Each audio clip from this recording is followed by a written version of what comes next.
প্রথম স্ত্রী বিবি সায়রার শাড়ি দিছেননি বলে না। আমাদের দেশে ইলা অনেক মহিলা আছেন স্বামীর ঘরে থাকা অবস্থায় সন্তান আদি নাই, আল্লাহ খেয়রের সন্তান না দিয়েও বাবা পরীক্ষা করেন।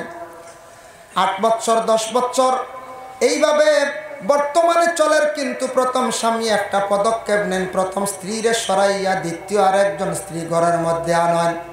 হজরতে ইব্রাহিমে বিবি সায়রার ঘরের মধ্যে রাখছেন। সায়রায় কইছেন ওগো স্বামী আরেকটি বিবাহ করেন। বিবি হাজেরার যেই সময় বিবাহ করলা, বিবি হাজেরায় গর্ভ ধারণ করছেন, পেটে সন্তান থাকা অবস্থায় বিবি সায়রা তখন আল্লাহর কাছে কসম খাইছেন, যত সময় পর্যন্ত বিবি হাজেরার শরীরের মধ্যে আমি দাগ লাগাইছি না, অত সময় পর্যন্ত আমি সায়রা দম লইতাম নাই। তার কসম গাইলিছেন দাগ লাগাইতাম, বুঝবেন? কারণ একটা সতিয়ালা জিদ থাকে না, দুই মহিলা এক ঘরে থাকলে একটা সতিয়ালা জিদ আসেন না, না আসে। যখন হজরতে ইব্রাহিমের ঘরে সন্তান জন্মগ্রহণ করলা হজরতে ইসমাইল আলাইহিস সালাতু ওয়াস সালাম, তারপরে দেখা যায় বিবি সায়রা আবার গর্ভধারণ করে লইলা। তার ঘর থাকি পরবর্তীতে একাধারে 2 জন সন্তান জন্মগ্রহণ করলা। একজন হইলা হজরতে ইসহাক আর একজন হইলা ইয়াকুব আলাইহিস সালাতু ওয়াস সালাম। প্রথম স্ত্রী সায়রা প্রথমে স্বামীরে বিবাহ দিছ, তার মন তাকিয়া কইসন স্বামী আপনি বিবাহ করো, সন্তানাদি আমার ঘরে নাই। দিল তাকি হওয়ার কারণে বিবি হাজেরার ঘরে ইসমাইলের জন্ম হইল, পরবর্তীতে সায়রার ঘর আরো 2 জন সন্তান জন্ম হইলা, ইসহাক এইনো নবী, ইয়াকুব এইনো নবী। সুবহানাল্লাহ। আল্লাহর বান্দাগণ, বিবি সায়রা ইন্তেকাল হইছেন, বিবি হাজেরাও ইন্তেকাল হয়ে গেছেন। পরবর্তীতে আরেকজন মহিলারে হযরত ইব্রাহিম আলাইহিস সালাতু ওয়াস সালামে বিবাহ করলাম। কেনানিয়ান একজন মহিলা, তার নাম হইল কাতুরা বিনতে ইয়াকতিন। এই মহিলারে বিবাহ করছেন। বিবাহ করার পরে হযরতে ইব্রাহিমে তার জিন্দগি তার 6 জন সন্তানের মালিক হইলা। সুবহানাল্লাহ। প্রথম 3, 2 বিবির ঘর 3, বাদে আরো 6, টোটাল কত জন হইলা? 9 জন সন্তানের মালিক। যার প্রথমত কোনো আওলাদ নাই, কোনো সন্তান নাই, আল্লাহর কি লীলা বুঝবার ক্ষমতা নাই। আল্লাহ হযরতে ইব্রাহিম রে কত বড় বাবা পরীক্ষা করলা, পরবর্তীতে অসংখ্য সন্তানের আল্লাহ মালিক বানাইলা। তারপরে হযরতে ইয়াকুব আলাইহিস সালাতু ওয়াস সালামের ঘর আল্লাহ কতজন সন্তান দিলা? বলে 11 জন সন্তান দিলা। ইয়াকুবর বেটা ইউসুফ নানি পঞ্চায় জানা আছে নানি আপনারা? হযরতে ইয়াকুব আলাইহিস সালাতু ওয়াস সালামের সবচাইতে ছোট সন্তান হযরতে ইউসুফ আলাইহিস সালাতু ওয়াস সালাম। 10 ভাইয়ে কিন্তু বাইর লাগি বড় হিংসা করলা বাবা। 10 ভাইয়ে বড় হিংসা করছন। হিংসা এমন একটা জিনিস, দেখো হিংসা করিয়া কোনোদিন মানুষ আগ বাড়িতে পারে না। হিংসা বুঝবাইছিল, বাইয়ে বাইর লাগি মনে করক্কা হিংসা, বাইয়ে বনির লাগি হিংসা। যে কোনো মানুষের যে কোনো ব্যাপারে যদি হিংসা থাকে, দিলের মধ্যে কিনা বোধ থাকে, এই মানুষ আগ বাড়িতে পারে না, উন্নতি হয় না, বরং অবনতি হয়। একজন মেসা বুটি গেছেন, তানরে বাড়ি মারা। মাস্টার বাড়ি গেছেন, তানরে বাড়ি মারা। একজন মানুষের ধন সম্পদ ইজার, তানরে বাড়ি মারা। এইভাবে জীবনে যদি কোনো মানুষের দিল যদি এইভাবে হিংসা যদি থাকি যায়, জানিয়া রাখবা আল্লাহর বন্দেগান কোনোদিন সেই বন্দার উন্নতি হইতো নাই। ও হিংসাগুলা বিদ্বেষগুলা সরাইবার জন্য আমরা পীর মুর্শিদর কাছে যেন সবক যেগুলা লয়, ফিরে সবক দিয়া দিছন আপনার তরে কিতা সবক আমাদের নকশবন্দিয়া চিশতিয়া তরিকার সবক হইয়া থাকছে গিয়া। আমরার পীর সাবকলে সবক দেন বলে রোজানা 200 বার দুরুদ পড়ো, 100 বার আস্তাগফিরুল্লাহ পড়ো। কইছুন নি না? যারা বয়স তৈছন সবক দিছুন না নি? 200 বার দুরুদ শরীফ, 100 বার আস্তাগফিরুল্লাহ। 200 বার দুরুদ শরীফ পড়ার কারণ কি? দুরুদ এমন একটি ইবাদত বাবা, যে দুরুদ পড়িতে সময় মানুষে যদি আল্লাহর রসুলের প্রতি ধ্যান মুক্ত হইয়া যদি সে দুরুদ পড়ে, যদি রসুল্লাহ তো দেখছি না, কিন্তু আল্লাহর বন্দেগান আল্লাহর রসুলদের দেখা সম্ভব আছে। আমি সূরা মুজাম্মিলের ব্যাখ্যা দেখলাম, কোনো মানুষ যদি প্রতিদিন যদি রাত্রিবেলা যদি এই মানুষ যদি ঘুমায় সূরা মুজাম্মিল তিলাওয়াত করিয়া সেই মানুষে হঠাৎ একদিন আল্লাহর রাসূল ডে খাবে দেখতে পারবো সুবহানাল্লাহ। আর যে মানুষ আল্লাহর রাসূল ডে খাবে দেখিলাইব স্বপ্নে দেখিলাইব এই মানুষের লাগি জাহান্নামের আগুন আল্লাহ হারাম করে দিবা। বুখারী শরীফের হাদিস قال رآني بالمنام فقد رآني فإن الشيطان لا يتمثل في صورتي। আল্লাহর রাসূল ফরমায় আমারে কেউ যদি খাবে দেখে সে হালেকে আমারে খাবে দেখছে, কারণ আমি মুহাম্মদুর রাসূলুল্লাহ আর সুরত কখনো শয়তানে ধরতে পারে না, নবীর সুরত কোনোদিন ধরছে না আর ধরতে পারতো নাই। ইহা তককে কিয়ামতের আগ পর্যন্ত আমার নবীর সুরত কখনো শয়তানে ধরিয়া দেখাইতে পারতো না। সুবহানাল্লাহ। এর জন্য শয়তানে আপনার বাবার, আমার বাবার, আমার মায়ের সবর সুরত ধরতে পারবো কি জানেননি? আল্লাহ কোরআনে জানায় ইন্নাহু লাকুম আদুউম মুবিন, শয়তান তোমাদের চিরশত্রু দুশমন। তোমার ভাইয়ে দুশমনি করছে 2 বছর 3 বছর, তোমার গ্রামের কোনো ভাইয়ে দুশমনি করছে 2 দিন 3 দিন 5 দিন 7 দিন 10 দিন পর্যন্ত, 10 বছর পর্যন্ত দুশমনি করলো। বাবাকেও যদি দুশমনি করে আপনি নীরবতা পালন করেন, আল্লাহর কাছে আপনি দোয়া করেন, দুশমনকে আল্লাহ দমন করবা। দুশমনের প্রতি আপনি হাত বাড়ানির যাওয়ার প্রয়োজন নাই। আমার নবীর পিছনে অনেক সমালোচনা ছিল, আল্লাহর রাসূলের পিছনে পাথর দিয়ে ইটা মারছেন, ফিটির মধ্যে পর্যন্ত দাগ পড়ছে। খাদিজাতুল কুবরা রাদিয়াল্লাহু তাআলা আনহা নিজে আল্লাহর রাসূলের শরীর মোবারকের মধ্যে ছোট্ট ছোট্ট দাগ দেখতে পাইলা। খাদিজাতুল কুবরা একদিন আল্লাহর রাসূলের শরীর মোবারকের ছোট্ট ছোট্ট দাগ দেখে কোন ইয়া রাসূলুল্লাহ, ছোটবেলা তো জন্মর পরে বাবা আপনি দেখছেন না, মায়ের তেমন আদর যত্ন পাইছেন না, আপনার ছোটবেলা কোনো ছোট ধরনের রোগ হইছিল নি, ফুট খাওয়ালি কোনো ফসা রোগ হইছিল নি? বলে না। বলে আপনার শরীর এত সুন্দর কিন্তু সামান্যতম ছোট্ট ছোট্ট দাগ আমি দেখতে পাই। আর আল্লাহর রাসূল ফরমান খাদিজা গো, কোনো আমার রোগ হইছে না, ফসা জাতীয় কোনো রোগে আমারে শরীরের মধ্যে কষ্ট দিছে না, একমাত্র আমি কলিমার দাওয়াত দিতে গিয়া তাইফের জমিনে গেলাম, মক্কার বিভিন্ন প্রান্তে গেলাম। খাদিজা গো, কত পাথরের ইটা আমি নিজে খাইলাম। ওগো ফাতিমা, পাথরের ইটা খাইছি, বালির মধ্যে ফেলাইয়া পর্যন্ত আমার টানিছন গো খাদিজা, তবু আমি কিন্তু আমার ইসলামের জন্য কখনো তাদের প্রতি আমি হাত বাড়ানি গেছি না। আল্লাহর রাসূলের পিছনে কত দুশমনি করছন, কত গালিছন, আব্দুল্লাহর বেটা জাদুঘর বলিয়াও ডাকাডাকি করছন। যার জন্য দুশমনি যদি করে সবর করেন। আমি হাদিসের সামান্য একটি ইবারত পড়িছিলাম, আল্লাহর রাসূলের হাদিস, আস-সাবরু নিসফুল ঈমান। আল্লাহর রাসূলে ফরমান সবর ইয়া থাকছে গে ঈমানের এক অর্ধেক অঙ্গ বাবা। যেই দিন মানুষে দেখবা সবর করা আরম্ভ করে দিছে, তখন তার মর্যাদা সম্মান আল্লাহ জমিনও বাড়াই দিবা। ঘরে যদি আপনার বাইয়ে গালে, আপনার যদি বাড়ির কোনো কেউ গালি গালাজ করে, আপনার যদি নিন্দা যদি করে, আপনি রাসূলুল্লাহর জীবনের প্রতি একবার তাকায়। আল্লাহর রাসূলকে নিয়ে কত সমালোচনা করছেন বাবা। যার জন্য আপনার জীবনে সবর করুন, আল্লাহর দরবারে দোয়া করুন, দুশমন ধ্বংস হইব, আপনার কেউ কোনো কিচ্ছু করতে পারত না।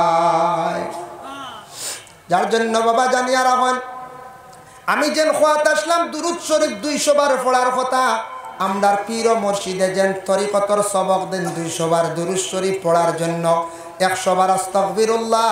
যত বেশি করিয়া দুরুদ পড়িবা তত বেশি রাসূলুল্লাহর প্রতি আপনার মহব্বত হইব, আল্লাহর রাসূলের প্রতি দিলি মহব্বত বাড়িব। আর দুরুদ ইবাদত গ্যারান্টি আল্লাহ কবুল করেন, অন্য ইবাদতের মধ্যে সেইভাবে কোনো গ্যারান্টি নাই। 2 নম্বরে যাদের সবক দিছেন আস্তাগফিরুল্লাহ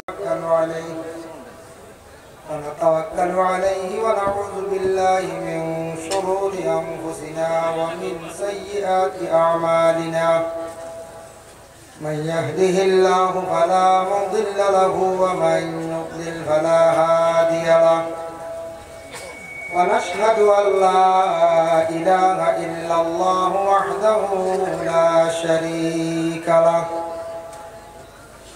ونشهد أن سيدنا ونبينا وحبيبنا ومولانا محمدا عبده ورسوله الذي أرسله بالحق بشيرا ونذيرا وداعيا إلى الله بإذنه وسراجا منيرا أما بعد فأعوذ بالله من الشيطان الرجيم بسم الله الرحمن الرحيم وإذ ابتلى إبراهيم ربه بكلمات فأتمهن صدق الله العظيم وقال النبي صلى الله عليه وسلم الصبر نصف الإيمان إن الله وملائكته يصلون على النبي يا أيها الذين آمنوا صلوا عليه وسلموا تسليما بسم الله والحمد لله الصلاة والسلام عليك يا رسول الله بسم الله والحمد لله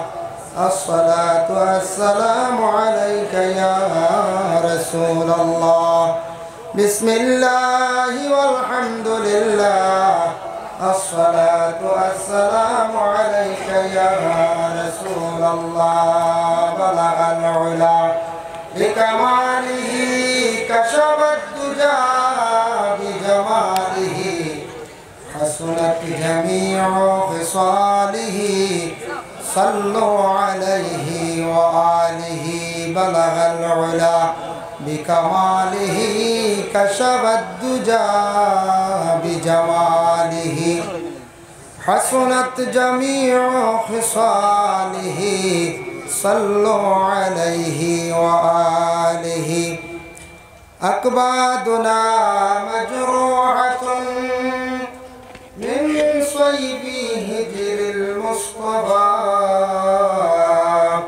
طوبى لأهل بلدة فيها النبي المحترم بلغ العلا بكماله كشف الدجى بجماله حسنت جميع خصاله صلوا عليه وآله أما بعد উপস্থিত সামঈনে কেরাম দূর দূরান্ত থেকে আগত সম্মানী রসুল প্রেমিক আল্লাহর মায়ার বন্দেগান আল্লাহ তাবারক ওয়া তাআলার কাছে লাখো কোটি শুকরিয়া উজান্ডির দরবার শরীফ ও উরুস মুবারক সেই মাহফিলে আমরা বিশেষ করে যারা অংশগ্রহণ করছি আল্লাহ পাক রব্বুল আলামিনের দরবারে আমরা সবে শুকরিয়া আদায় করি হক আলহামদুলিল্লাহ মুহতারাম হাজিরিনে কেরাম এখন রাত্রি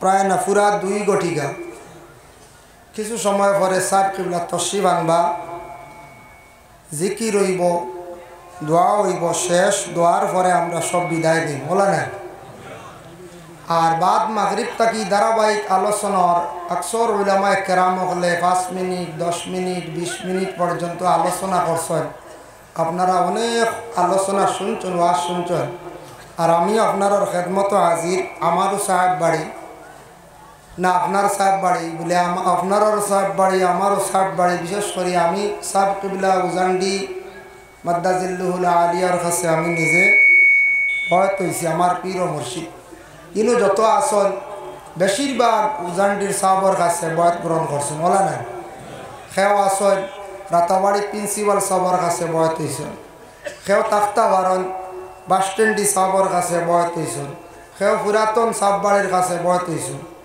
সেও আমরা আসামি মেসাব পাবিজুরি টাইটেল মাদ্রাসার অধীক্ষক আসামি মেসাবর কাছে বয়ত হয়েছেন কিন্তু সব ইজাজত প্রাপ্ত সাহেবকলর পীর মুর্শিদ পীর সাহেবকলর সাগরিদকল আমরা সারা এই জায়গাতে আমরা জমা হয়েছি। এখন যে সময়ের ভিতরে আমরা যারা আছি এক গুঁড়ো বাড়িয়ে করে গিয়া ঘুমাই গেছেন, আরাম করছেন বলে না। আর আমরা যারা রয়েছি শেষ রাত, বিশেষ করে আমরা শেষ মোনাজাত করি ইনশাল্লাহ আমরা বাড়িয়ে করে যাইব। ইনু আমরা যারা আছি অনেকর দিল আছে বলে 60 বাড়ি যাই, বড় দোয়ার মহফিলও আমরা শরিক হয়ে আইমু। বড় মহফিলও দোয়া আল্লাহ কবুল করেন, করেনি না? আলিমগল তখন বড় মহফিলও দোয়া করলে এই দোয়া বেশি কবুল হয়। আর কোনো গুনাহগার দিয়ে আল্লাহ মাফ দেন। কারণ কিলা ডাইল আমরা কিনি 120 টাকা দিয়া, ডাইলর লগে ভাতর যাগু বিকে গু 120 টাকা বিকি যায়, বিকেই না রাখেন।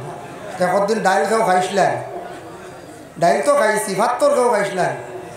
পাত্তর তো খেয়েও খাই না, এগুন কোনো খাজও লাগে না, গড়ও লাগানিও যায় না। ই পাত্তর এগুন আপনার সড়কও দেওয়া যায় না, এগুন আপনার মা বই হলে ইট্টা মারি ভালাই দিই। কিন্তু পাত্তর বিকি গেল কত 120 টাকায়। বালা মানুষের দাঁড় লইলে বুড়া মানুষ গুনাহগার বন্ধ হলরে আল্লাহ পাক রব্বুল আলামিনও মাফ দিলেন। সুবহানাল্লাহ। মুহতারাম হাজিরিনে কেরাম, আল্লাহ তাবারক ওয়া তাআলার কাছে লাখ কোটি শুকরিয়া। আল্লাহ পাক রব্বুল আলামিন আমরারে সৃষ্টি জগতের মধ্যে সর্বসেরা বানাইয়া সর্বসুন্দর করিয়া আল্লাহ আমরার দুনিয়ার জমিনও সৃষ্টি করছেন। পিয়াই সূরাতিম মা শাআ রাক্কাবাক, সূরা ইনফিতার ও আয়াতের ব্যাখ্যা দেখলাম তাফসীর ইবনে কাসিরের মধ্যে আল্লাহর যাতে ইনসান জাতের সর্বসুন্দরভাবে সৃষ্টি করছেন। তবে জেলা ইনসান জাতরে মানব জাতরে জেলা সকল সুরত দিয়ে সুন্দর করে বানাইছেন, ইলা আর কোনো মখলুকরে আল্লাহ বানাইছেন না। আমরারে জেলা সুন্দর একটা সুরত দিয়ে বানাইছেন, ইলা আর খেউর বানাইছেন জি না। তবে ইনু আমরা মহফিলে যত আছি খেও অতি সুন্দর, খেও মিডিয়াম, খেও কিছু বেশি খালা হইলাম করি এখন আমরা বেজার হয়ে দিতাম জি না। খেও রং খেলা আছে। রসুলুল্লাহর কাছে এক ব্যক্তি গিয়া আরজ করেন, ও আয়াতর ব্যাখ্যাত বর্ণনা করছেন। এক ব্যক্তি গিয়া এখন, ইয়া রসুল্লাহ আমি একটা সন্তান পাইছি, আমার সন্তানটার রং বড় কম খালা। নবীজিয়ে ফরমাইন তোমার বাড়িতে উট আছে নি? বলে জি হয়। ইগু উঠনি ইগে বাচ্চা দিছে নি? বলে জি হয়। বলে বাচ্চা ইগুর উঠনির রং কিলা? লাল। বাচ্চার রং কিলা? বলে লাল। রসুল্লাহ ফরমাইন তোমার উটুনিয়ে যে বাচ্চা দিছে উটুনির রঙেই বাচ্চার রঙে মিল গাইছে নি? বলে জিও মিল গাইছে। বলে তেওয়ালা তুমি এখান মনে আনিও না, কোনো কোনো সময় আল্লাহ পাক রব্বুল আলামিনে মানুষদের সুন্দর খেওরে দেন, খেওরের খালাও দেন, সন্তানাদিরে দেন। এটা নসল দ্বারা যারা উটুনি রং লাল আসলো, বাচ্চার রং গলা লাল হয়েছে। বুঝেছেন? আল্লাহ রসুল কত সুন্দর একটা সমাধান দিছেন, যার জন্য আমরা খেওরের রং খালাও আছে, খেওরের লাল আছে, খেওরের সাদাও আছে। কিন্তু সবটা কি আমার ধারণা আরব কান্ট্রিত গেলে দেখা যায় সবটা কি মানুষ বেশি সুন্দর। হজরতে ইউসুফ আলাইহিস সালাতু ওয়াস সালাম যে দেশ বিশেষ করিয়া যাওয়ার পরে জুলাইখা পাগল ইসলাম মিশর, ও মিশরের মানুষ জেলা সুন্দর বেশি দেখছি। ইলার পৃথিবীর জমিনও মনে হয় আর সুন্দর মানুষ আর নাই।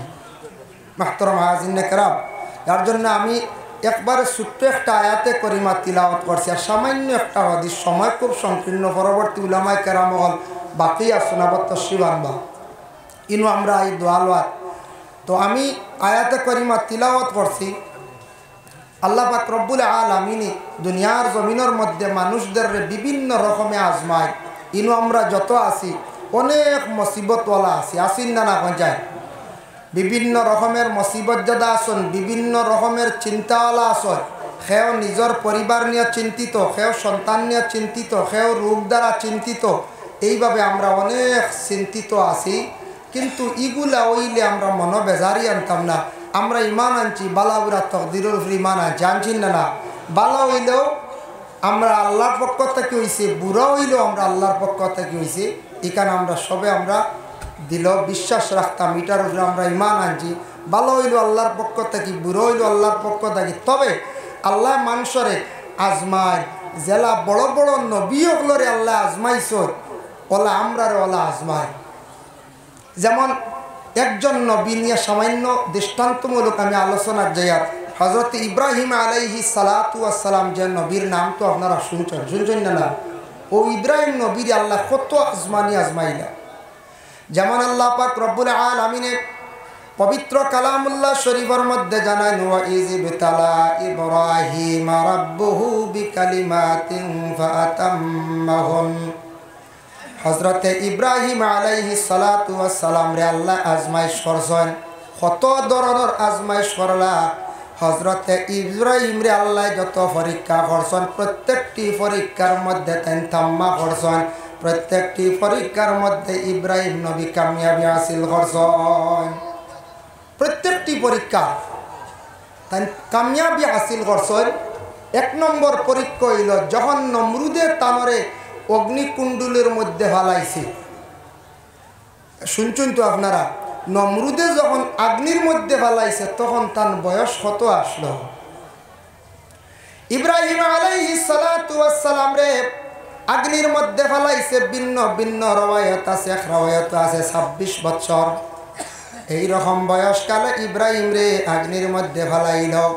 খেনে ফালাইল হজরতে ইব্রাহিমে নমরুদ রে খোদা মানছেন না, বিশ্বাস করছেন না, বড় মানছেন না। যার জন্য হজরতে ইব্রাহিম রে আল্লাহ পাক রব্বুল আলামিনে পরীক্ষা করলা। যে পরীক্ষার মধ্যে তেন কামিয়াবি হাসিল করছেন, তানরে আগুনে বিলকুল জ্বালাইতে পারছে না। এক আল্লাহ বলিয়া বিশ্বাস করলা, ফয়লাও তানে পরীক্ষা পাইলা। খেয়াল করছেন মাত বুঝা যায় না, এটা পরীক্ষা। নমরুদে আগ্নিত পালাইছে কিন্তু ইব্রাহিম ডুলিছেন না, এক আল্লাহ স্বীকার করছেন, নমরুদরে খোদা মানছেন না। বুঝবেন মা? যার জন্য বিশেষ করিয়া দেখেন আরেকটা ঘটনা আপনাদের সম্মুখে আমি আনতে চাই। মুকাশাফাতুল কুলুব ইমাম গাজ্জালী রাহমাতুল্লাহি তাআলা আলাইহি বর্ণনা করেন। একজন কৃপণ ব্যক্তি, বখিল ব্যক্তি আসলো তার ঘরের স্ত্রীরে কইল, গো বিবি, আমি বাড়িতে যখন থাকতাম না আমার অসাক্ষাতে তুমি যদি কোনো মানুষকে যদি কোনো কিছু যদি দেও তাহলে তোমারে আমি তালাক দিয়া বিদায় দিলাইম। আমি না থাকা অবস্থায় তুমি যদি কিচ্ছু দেও মানুষরে খাওয়ার এমনি দেও, তালাক দিলাইম। বুঝবাইছিল? হঠাৎ একদিন সেই বকিলের বাড়ির মধ্যে একজন ভিক্ষুক আসলো। আসার পরে সেই মহিলা বড় দয়ালু দিনদার ছিলা, 3খানা রুটি হাতে তুলিয়া দিলাম। মহিলায় সেই ভিক্ষুক আবার রুটি 3খানা লইয়া যখন রওনা দিল বাড়ির সামনে যাওয়ার পরে ভিক্ষুক রে ফাইলিল বাড়ির মালিকে। প্রশ্ন করলো, হে ভিক্ষুক, তোমারে রুটি খেয়ে দিল খোসাই? বলে, আমারে সেই বাড়ির মালিক আমারে রুটি দিছ। রাগান্বিত অবস্থায় বাড়ির মধ্যে গেল। যাওয়ার পরে ঘরের বিবিরে প্রশ্ন করলো, গো বিবি, জানতে চাই তুমি কেন সেই ব্যক্তিরে রুটি দিলাই, ভিক্ষুকরে রুটি দিলাই? তখন সেই মহিলায় উঠিয়া কইলা, গো স্বামী, একজন ভিক্ষুক দেখিয়া আমার বড় দুঃখ লাগছে, আমি আল্লাহর ওয়াস্তে 3খানা রুটি দিয়া দিলাম। আমি কইলাম তোমারে তালাক দিয়া বিদায় দিমু, তালাক দিতাম নাই, তোমারে আমি আগুন দিয়া এই মুহূর্তে জ্বালাইলি। আর নাউজুবিল্লাহ, বুধবাইত্রান তালাক দিত না, আগুন দিয়ে জ্বালাই নিত। আগুন দিয়ে তৈয়ার করলো, একটা মটকার মধ্যে আগুন সৃষ্টি করলো, বানাইলো। আর গর স্ত্রী মধ্যখানোর সময়ের ভিতরে সুন্দর করিয়া কাপড় গায়ের মধ্যে লাগাইছেন, গলার মধ্যে সোনার হার লাগাইছন, খানের দুলা লাগাইছন। কত সুন্দর হইয়া গরর বিবি সাজিলা। স্বামীয়ে প্রশ্ন করলা, বিবি, তুমি এই মুহূর্তে অগ্নির মধ্যে ভর্তায়, তোমার গায়ের মধ্যে এত সুন্দর পোশাক, গলার মধ্যে এত সুন্দর সোনার হার, তার কারণটা কি বুঝলাম না। তোমার গলারটা কি সোনার সরা গেছা, তুমি খুলিলাও। পঞ্চায়েত 3 রুটির কারণে বিবি আগ্নিত পালার সোনার সরা জ্বালাইতে দিবনি ব্যক্তি? জি না। ঘরের বিবি উত্তর দিন, স্বামী, এগুলা আমার সম্পদ। ঠিক আছে, তোমার সম্পদ তো জ্বলব, নষ্ট হইব। বলে, না না, আমার সম্পদ নিয়ে আমি আল্লাহর দরবারও হাজিরি দিতে গিয়ে আমি সুন্দর ইয়া হাজিরি দিতাম। আল্লাহর বন্দি অত সুন্দর কথা কইছেন, আল্লাহর দরবারও হাজিরি দিতে সুন্দর ইয়া হাজিরি দিতাম। বলে, তার কারণটা কি? ইয়া আইয়ুহাল্লাযীনা আমানু ইযা নুদিয়া লিস-সালাতি মিন ইয়াউমিল জুমআহ। ও আয়াতর ব্যাখ্যা তাফসীরে ইবনে কাসীর লেখছেন, জুমার দিন হইল গে 60টা সুন্নত। কয়টা সুন্নত? 60টা সুন্নত। মনে রাখবা। 1 নম্বর সুন্নত হইল সুন্দর করে জুমার দিন গোসল করা। ইমাম শাফি রাহমাতুল্লাহি তাআলা আলাইহি বর্ণনা করো, জুমার দিন তুমি তান এইভাবে গোসলটা করিও যেইভাবে জুনাবতর তুমি দেন গোসল কর, মানে শুক্রবার দিন সুন্দর করিয়া মুসলমান হলে গোসল নে করদা। 2 নম্বর হইল জুমার দিন ভালো পোশাক গায়ের মধ্যে লাগাইয়া খুশবু লাগাইয়া মসজিদে যাইতা, 2 সুন্নত। 3 নম্বর সুন্নত দেখছে গিয়া মসজিদে হাঁটিয়া যাওয়ার একটি সুন্নত।